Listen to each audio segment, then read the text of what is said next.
He was important to me. And he was important to me because when I got to St. Lawrence in 1960, it was a peculiar place. It was, I was a fish out of water there.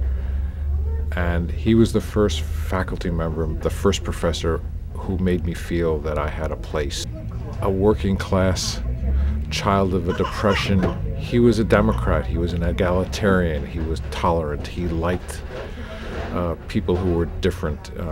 He treated people who were different with respect and affection. The study of history has been my cherished path, even, believe it or not, within the confines of the Grateful Dead, which has a little more room for things like PhDs than most bands. And you know, I've been a historian, whether I made my living at it or not, ever since, and I am that to this day because of Carlisle, Schwartz, and Rossi. It's important to understand that my relationship with Bob unfolded over a period more than 40 years. He was my teacher, and I went to graduate school in French history because of him, so that was direct. But 4 years after I graduated from St. Lawrence, I found myself in Paris on a Fulbright, supposed to be doing my PhD research, my thesis, and I went to the French library, the famed Bibliothèque Nationale, and I was stunned by how difficult it was. I started to cry. I didn't know what in the world to do. I remember seeing an ad in the New York Times for a one-year sabbatical replacement in French history at St. Lawrence right before I left, and I figured Carlisle was somewhere in the neighborhood.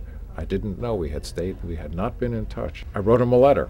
I wrote him a letter from Paris to St. Lawrence and said, if you're here in Paris, here's my phone number, call me. A week later, the phone rang, and he was there. He said, okay, don't worry, I'll take you out to lunch, I'll take you to the library, I'll show you the ropes. And that was the beginning of our friendship. We spent the year together. Chris, you don't remember, but I was your babysitter. Bruce, you do remember, I taught you how to play the guitar.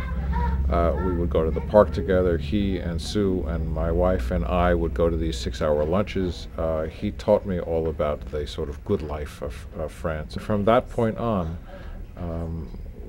we had a different relationship, and that lasted until literally the week that he passed away, when I spoke to him again for the last time on the phone. My memory of Dr. Carlisle is of sitting across a booth from him, swilling coffee, all of us, and having these wonderful conversations. Well, maybe the best one is as much about Sue as it is about Bob. I was taking third year French my senior year in college and not doing very well at it. And he said to me, you really got to pull this one out, because A, I want you to graduate, and B, you've already gotten into graduate school, so it would be a shame to blow it at this particular point. I said, what should I do? He said, and he thought a little bit. He said, I'll take care of it. Okay, he'll take care of it. It turned out that he persuaded Sue, his wife, to take my French teacher out to lunch. And whatever they did at lunch fixed it so that I received a passing C- in third year French. Among the best compliments I ever got in my whole life is I wrote a book about the Grateful Dead, and I did a book signing at the Harvard the Coop in Harvard Square, the big bookstore that's right across the street from Harvard. And this was in 2002, and Dr. Carlisle came to my signing. I think my favorite memory of Bob is eating coquille Saint-Jacques on the Seine at this tiny little bistro in the summer of 1968, when all of Paris was collapsing in flames and the students were in revolt and de Gaulle was on the ropes, and we just went out and had a great time and had one of these lunches that lasted forever, kind of like Babette's Feast. He always stood up for the things that needed to be stood up for, and I think I'll always admire him and remember him for that more than anything else. He did not answer questions casually. He gave them thought and meant what he said.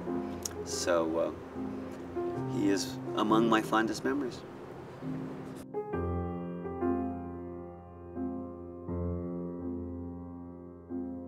History keeps on happening.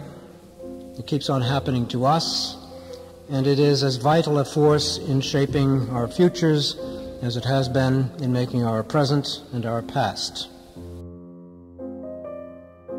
And if we intend to promote an awareness of the diversity and richness of multicultural history, it is neither useful nor desirable to eliminate a major segment of the human experience, without which much of the human experience becomes unintelligible.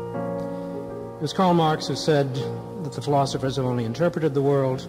The point is to change it. I would add, as Carlyle's corollary, that the only way to change the world is to make a friend rather than an enemy of our common history.